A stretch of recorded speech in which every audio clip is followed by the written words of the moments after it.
Hello students. तब कैसे हो आप सब? सुनाई देनी चाहिए। हाँ, अब सुनाई दिया। बढ़िया हो ना?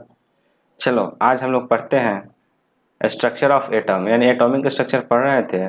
उसमें कुछ ऐसे चीज़ें हम लोग देखे थे जैसे कि प्रोटॉन, इलेक्ट्रॉन, ये दोनों का प्रॉपर्टी देखे थे, मास देखे थे, इसके बारे में समझे थे। ये कैसे कैसे प्रॉपर्टी क्या क्या होता है, चार्ज वगैरह देख लिए थे। एंड नाउ हम लोग को देखना क्या है, न्यूट्रॉन्स, यानी कि स्ट्रक्चर ऑफ एटम में हम लोग पहले एक चीज़ देखे थे, डाल्टन। डाल्टन साहब का एटॉमिक थ्योरी था। उसके बाद में उसमें बहुत सारे पोस्टुलेट्स देखे और उसके लिमिटेशन देखने के बाद में हम लोग क्या देखे कि एटम का स्ट्रक्चर, यानी कि एटम के अंदर एंट्री किए तो एटम के अंदर में हम लोग को मिला सब एटॉमिक पार्टिकल्स, यानी कि एटम से भी छोटा पार्टिकल्स, इलेक्ट्रॉन, प्रोटॉन, न्यूट्रॉन, जिसका स्टडी हम लोग कर रहे हैं। ठीक है, तो आप स्क्रीन पर देखिए। जैसे इलेक्ट्रॉन और प्रोटॉन का डिस्कशन एंड हो गया था, अब हम लोग बात करते हैं न्यूट्रॉन्स के। Neutrons do not carry any charges. Neutron जो होता है इस पर कोई प्रकार के चार्ज नहीं होता है, ये न्यूट्रल होता है, इस पर कोई चार्ज नहीं होता है। देखो ये हम कैसे बोल रहे हैं, ये सब एक्सपेरिमेंटली है, ये अपना से कुछ नहीं बोल रहे हैं, सभी एक्सपेरिमेंट से लिया गया है। सब कुछ देखने को मिलता है एक्सपेरिमेंट में, इसको बोलते हैं स्पेक्ट्रोस्कोपिक स्टडी। ओके, तो देखा गया कि न्यूट्रॉन्स के पास कोई चार्ज नहीं है। इसको आप याद भी रखिएगा, बहुत ही इंपॉर्टेंट है। यानी कि हर चीज़ इंपॉर्टेंट है, लेकिन ये कुछ ऐसा है कि जनरली पूछा जाता है क्वेश्चन, इसलिए इंपॉर्टेंट है। The mass of neutrons is only slightly greater than that of proton, that is equal to 1.72 into 10 to the power 27, वो भी माइनस में। ओके, यानी कि प्रोटॉन का मास देखे थे, वो कितना था, 1.67 के आसपास में था, into 10 to the power -27 kg।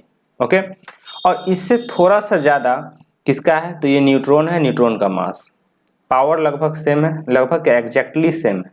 Okay, but इसमें देखो 1.7 है और ये है 1.6, यानी कि इसमें थोड़ा सा डिफरेंस है, मास का थोड़ा ज़्यादा है न्यूट्रॉन का mass. And next, the mass of one neutron is also taken as 1 AMU। तो मास पॉइंट में देखा गया बहुत ही डिफरेंट था, बट इसको अब हम लोग एब्सोल्यूट मास देखे, जब मास के बारे में कि मास क्या होगा, तो 1 AMU मास आ रहा था। Okay, 1 AMU। नेक्स्ट हम लोग समझते हैं,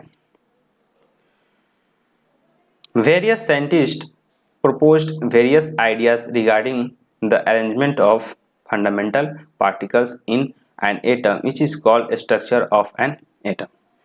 देखो एटम का स्ट्रक्चर क्या है, ये एटम का स्ट्रक्चर एक प्रकार के उसके सब एटॉमिक पार्टिकल्स का अरेंजमेंट है, वही हम लोग पढ़ते हैं एटॉमिक स्ट्रक्चर।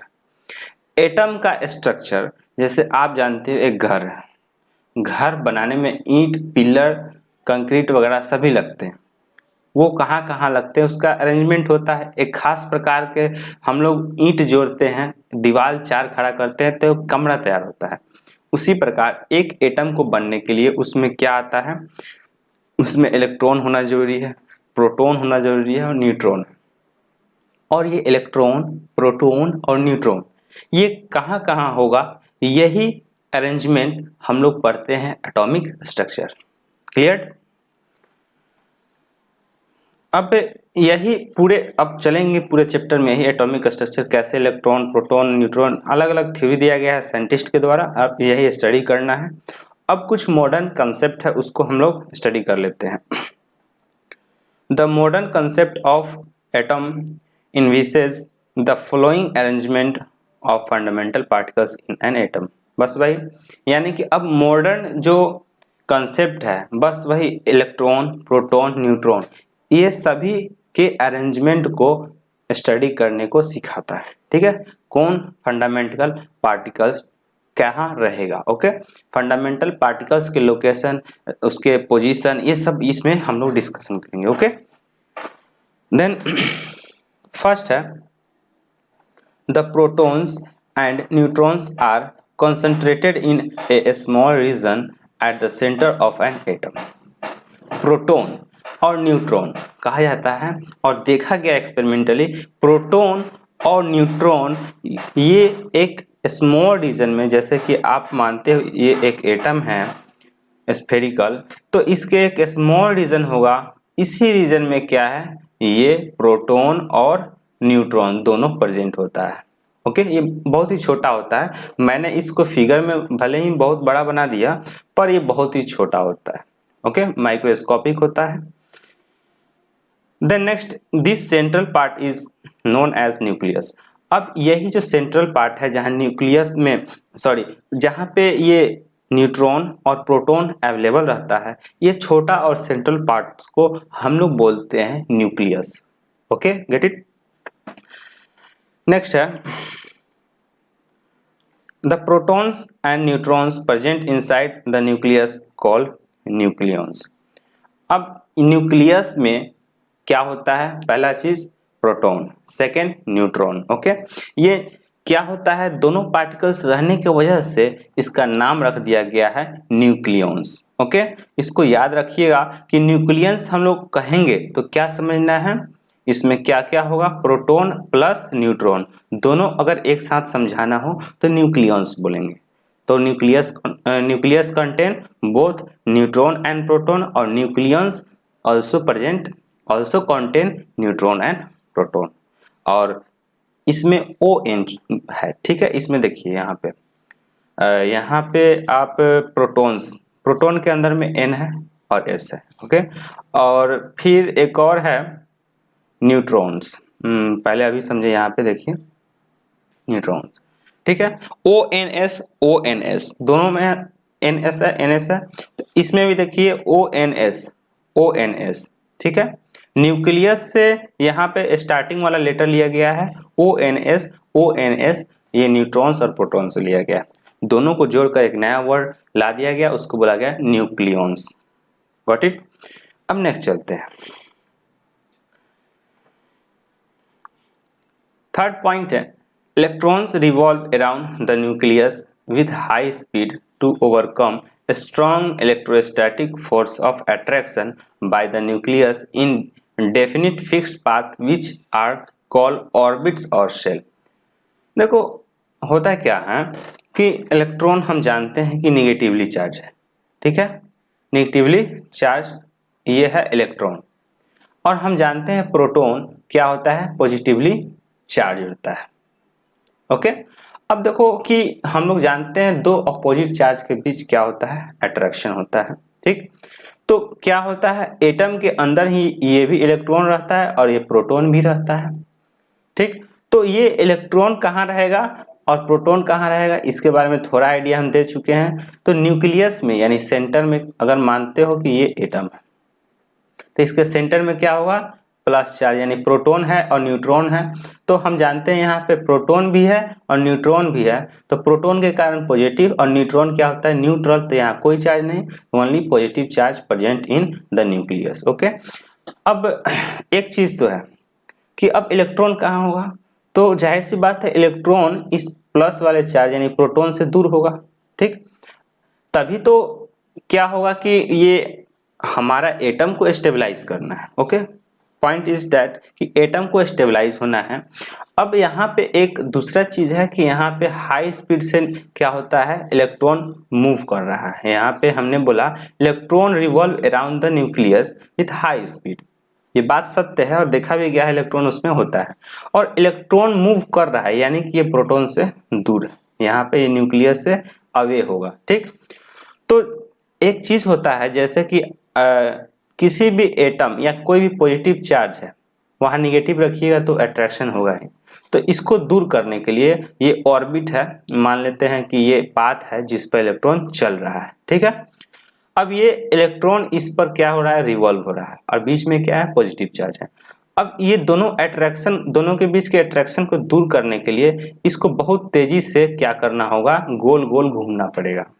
ये बहुत तेजी से गोल गोल जब घूमेगा तो एक फोर्स लगेगा बाहर की ओर जिसको बोलते हैं हम लोग सेंट्रीफ्यूगल फोर्स, और ये सेंट्रीफ्यूगल फोर्स ये आता है, सेंट्रीफ्यूगल फोर्स, जो कि ये बीच के जो लगने वाले फोर्स होते हैं always attractive force that is electrostatic force of attraction, उसको ये बैलेंस करता है। यानी दो अपोजिट चार्ज के बीच में अट्रैक्शन यानी इलेक्ट्रोस्टैटिक फोर्स ऑफ अट्रैक्शन, और उसको दूर करने के लिए रिवॉल्व करता है जिसको बोलते हैं सेंट्रीफ्यूगल फोर्स, और जिसकी वजह से क्या होता है, इलेक्ट्रॉन रिवॉल्व करता है और प्रोटॉन से हमेशा डिस्टेंस मेंटेन करता है।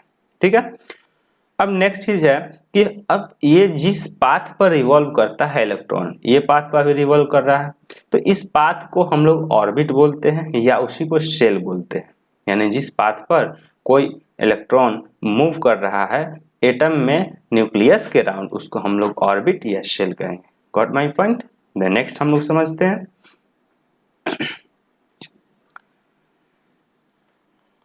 in an atom the number of electrons is equal to the number of protons inside the nucleus। एक चीज देखा गया कि कोई भी एटम के अंदर जितना नंबर ऑफ इलेक्ट्रॉन था उतना नंबर ऑफ प्रोटॉन था, ये देखा गया। ऐसा होना भी चाहिए। जब जितना प्लस चार्ज होगा उतना अगर माइनस चार्ज होगा तो कोई भी एटम न्यूट्रल होगा, और जो एटम या कोई पार्टिकल्स अगर चार्ज फॉर्म में रहता है वो अनस्टेबल होता है, वो बहुत ही परेशानी में रहता है। और आप कर्ज में रहते हो तो क्या चाहते हो, कर्ज मुक्त होना। वैसे ही अगर चार्ज आ जाता है किसी भी पार्टिकल्स पे तो लगता है उस पर क्या हो जाता है, वो कर्ज है, उसके ऊपर कर्ज है। तो कर्ज को दूर करने के लिए यानी चार्ज को खत्म करने के लिए वो न्यूट्रल होगा। इसलिए नेचर में कोई भी फ्री फॉर्म में पाए जाने वाले एटम क्या होते हैं, न्यूट्रल होते हैं। Got my point? Then next, since protons and electrons are carry equal and opposite charges in an atom is electrically neutral। Okay, तो क्या होता है हम जानते हैं, जितना चार्ज इलेक्ट्रॉन पर होता है उसके जस्ट अपोजिट चार्ज प्रोटॉन पे होता है।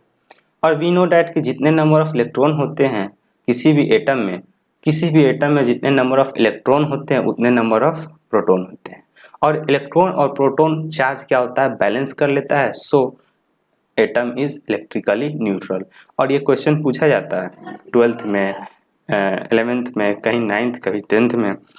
ये फेमस क्वेश्चन है, why an atom is electrically neutral. तो हम लोग यही कहेंगे कि लिसन, कि जितने नंबर ऑफ इलेक्ट्रॉन होते हैं किसी भी एटम में उतना ही, जितना नंबर ऑफ इलेक्ट्रॉन होते हैं उतना ही प्रोटॉन होते हैं। और नंबर ऑफ प्रोटॉन और नंबर ऑफ इलेक्ट्रॉन यदि बराबर है तो क्या होगा, चार्ज सिमिलर होगा। और चार्ज सिमिलर होगा तो यानी कि अगर ये चार्ज सिमिलर का सेंस हो गया कि इलेक्ट्रॉन अगर 10 है, प्रोटॉन है 10, तो सिमिलर अमाउंट है 10-10 है, पर क्या है इस पर चार्ज अपोजिट है और दोनों क्या होगा, बैलेंस कर देगा, यानी कि इलेक्ट्रिकली न्यूट्रल हो जाएगा। Got my point? नेक्स्ट हम लोग चलते हैं, द वेरियस ऑर्बिट्स और shells are named as K, L, M, N और 1, 2, 3, 4 एंड सो ऑन। देखो, ऑर्बिट या सेल यानी कि वैसा पाथ या सेल जिस पर इलेक्ट्रॉन क्या होता है, किसी भी, अगर मान लेते हैं न्यूक्लियस है तो इसके अराउंड ये घूम रहा है, ऐसे ऐसे घूम रहा है, तो ये घूमने वाला जो पाथ है ये ऑर्बिट या सेल है। ठीक, और इसको अगर इसके नज़दीक पहला नंबर है तो इसको के सेल बोला गया। अगर इससे ज़्यादा सा दूर है तो उसको एल, फिर एम, फिर एन। इसी प्रकार से आप पहला नंबर 1 कह सकते हो, 2 यानी 2 कह सकते हो, 3rd, 4th इस प्रकार से कह सकते हो।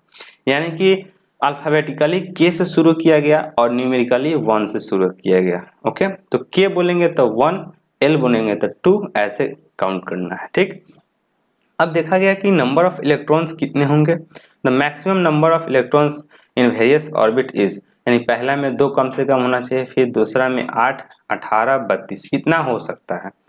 यानी कि ये पॉसिबिलिटी है, नंबर ऑफ इलेक्ट्रॉन किसी भी एटम के ऑर्बिट में होने की संभावना है, पॉसिबिलिटी है। Okay, the energy of the orbit increases with increase in distance from the nucleus.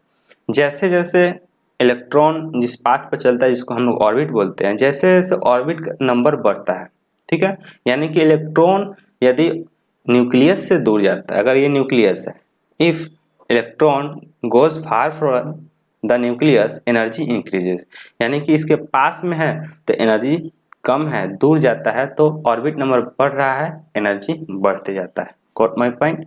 ठीक है। एक बहुत ही इंटरेस्टिंग पॉइंट है, इसको आप भूलिएगा मत, सपना में भी नहीं भूलना है, इतना इंपॉर्टेंट है। The outer most shell is called valence cell.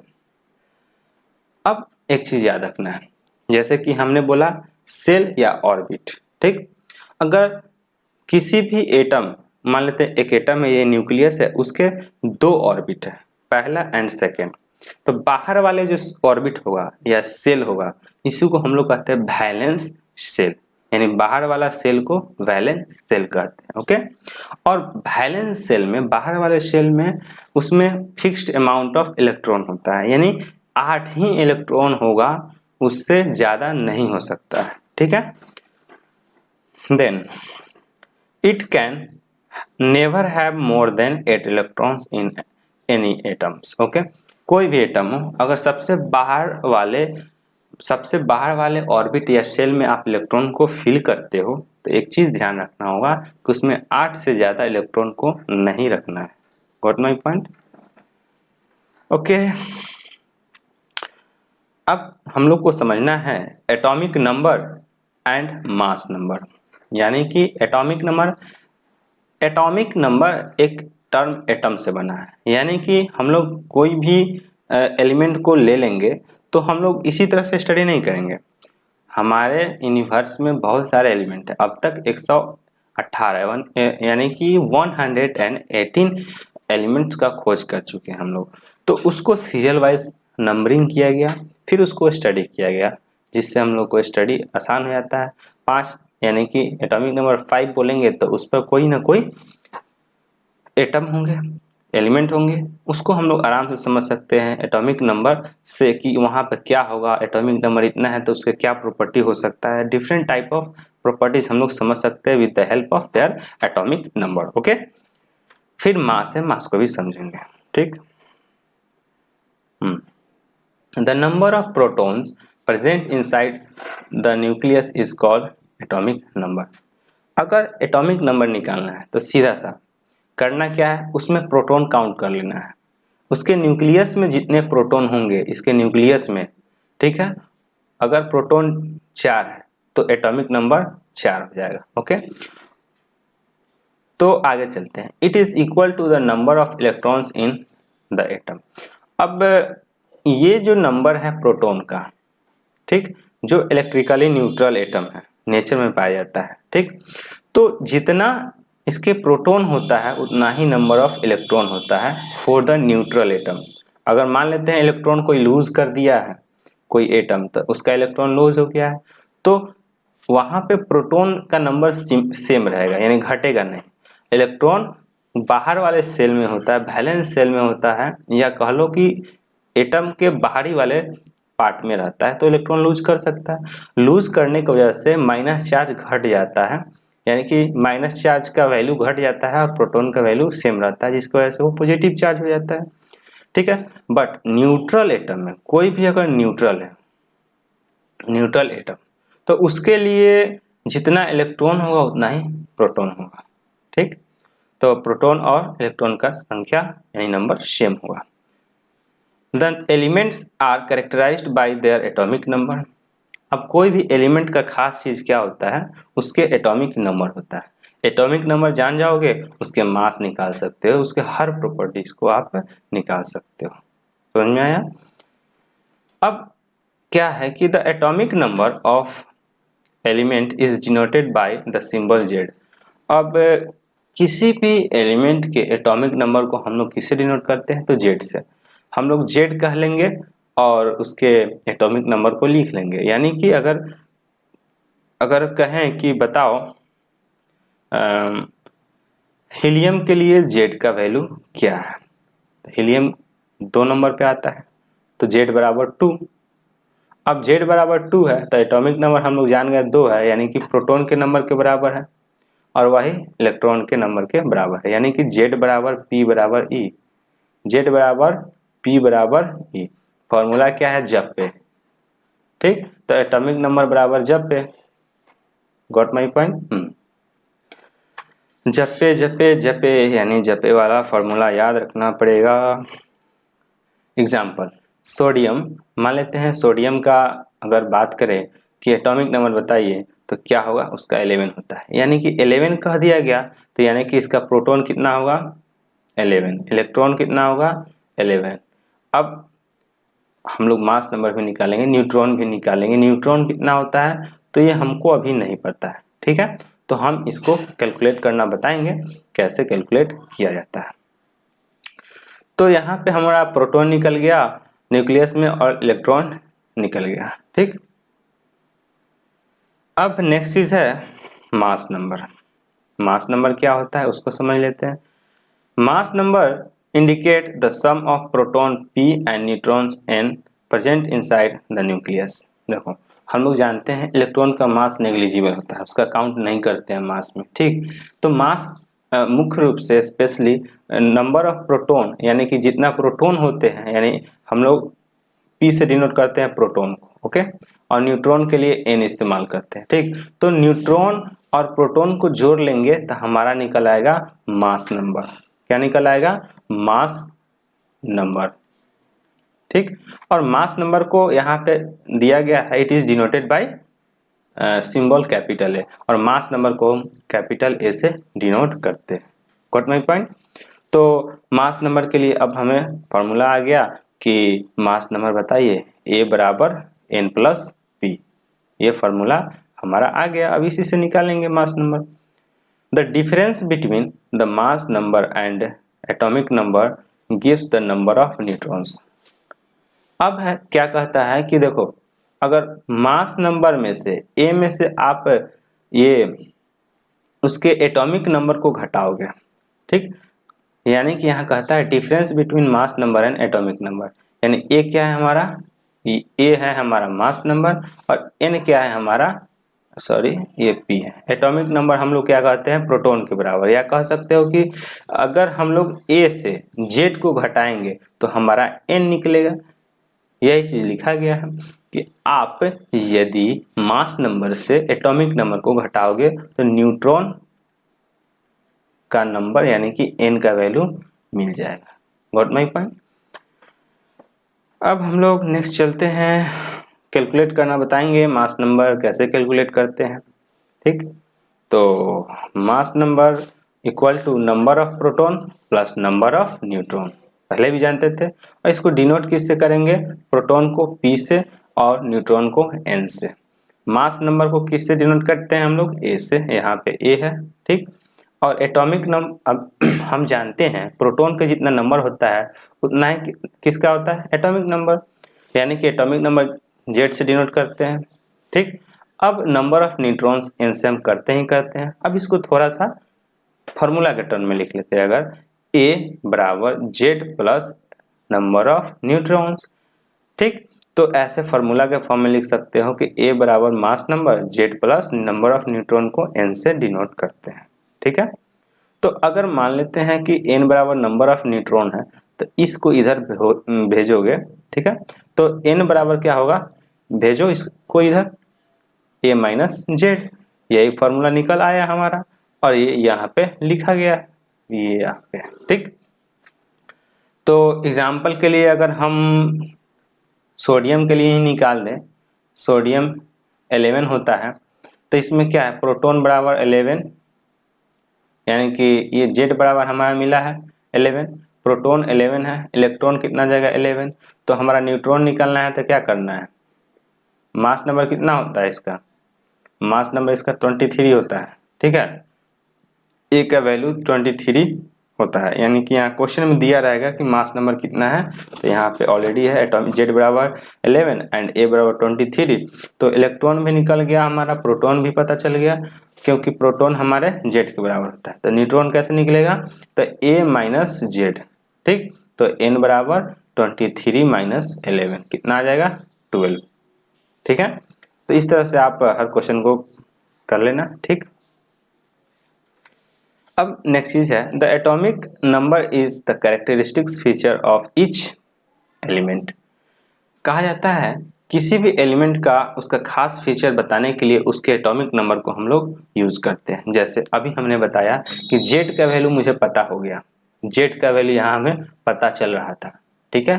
तो जेड का वैल्यू अगर हमें पता है 11, तो उसके हेल्प से मास निकाल लेंगे, और मास निकालेंगे प्रोटॉन पता चल जाएगा, इलेक्ट्रॉन पता चल जाएगा, न्यूट्रॉन भी पता चल जाएगा, ठीक है। इसलिए हम लोग कहते हैं atomic number is the characteristics feature of किसका किसका किसी भी एलिमेंट का, ठीक है।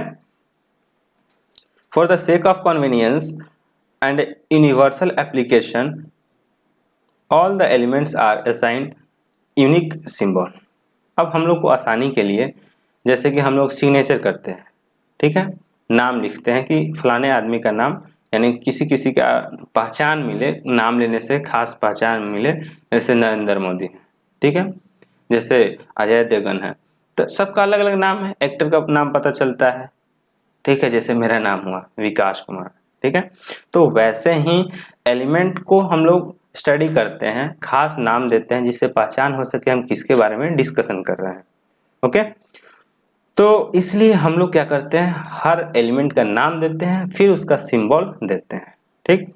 N element with its atomic number and mass number is represented as, इस प्रकार से किसी भी एलिमेंट को अगर डिनोट करना है, ठीक है, उसके बारे में सब कुछ बताना है, तो एक्स एक्स और उसके बाद यहाँ जेड और यहाँ पे ए के मतलब मास नंबर, ठीक है, मास नंबर, और जेड यानी atomic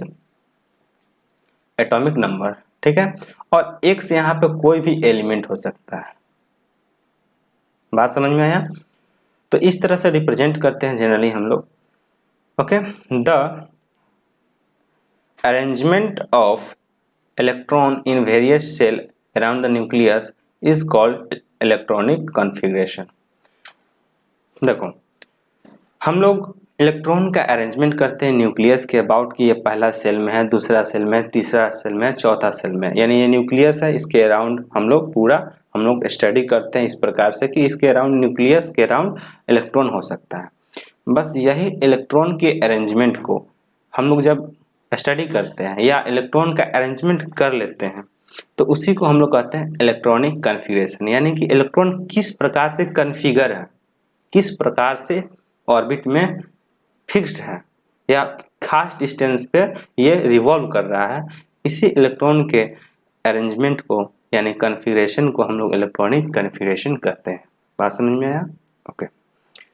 the next is in the building of an atom the electrons are added to the shell in increasing order of their energy, ठीक है। जैसे जैसे एटम के अंदर इलेक्ट्रॉन बढ़ते हैं, ठीक है, तो उसका ऑर्बिट भी चेंज होता है, और इलेक्ट्रॉन बढ़ते जाता है तो हायर ऑर्बिट में जाता है, यानी कि किसी एटम के पास ज़्यादा इलेक्ट्रॉन है, यानी कि उसके पास ज़्यादा एनर्जी है, बड़ा एटम होगा। बात समझ में आया। तो जैसे जैसे हम लोग कहते हैं कि अगर एटम बिल्ड हुआ है, ठीक है, उसमें आप इलेक्ट्रॉन ऐड करते जाते हैं और ज़्यादा, तो ऑर्बिट ज़्यादा चाहिए, तो वो न्यूक्लियस से दूर जाता जाएगा, तो एनर्जी उसका बढ़ते जाएगा। यानी किसी भी एटम के पास ज़्यादा इलेक्ट्रॉन है तो ज़्यादा स्ट्रांग होगा, ज़्यादा हार्ड होगा और ज़्यादा स्टेबल होगा, क्योंकि उसके पास एनर्जी ज़्यादा होगा और वो बहुत ही खास प्रकार का एटम होगा और की तुलना में काफ़ी डिफरेंट होगा, ठीक है। तो एटम को बिल्ड करने के लिए इलेक्ट्रॉन के अरेंजमेंट को समझना पड़ेगा, ठीक है। तो आज का इतना ही आपके लिए, फिर आपको कोई डाउट हो तो कमेंट में बोलिए, ओके। तो देखते रहिए और जुड़े रहिए हमारे साथ, हमारे चैनल के साथ, अचीवर्स क्लासेस के साथ। अपने दोस्तों को शेयर कीजिए, फैमिली में जिसको भी पढ़ना है उसको शेयर कीजिए, क्योंकि ऐसा मूल्यवान यानी कि इतना फ्री में और इतना अच्छे पढ़ाई शायद ही कहीं मिले या ना मिले। चांस को छोड़िए मत, जल्दी से पढ़िए। Thank you.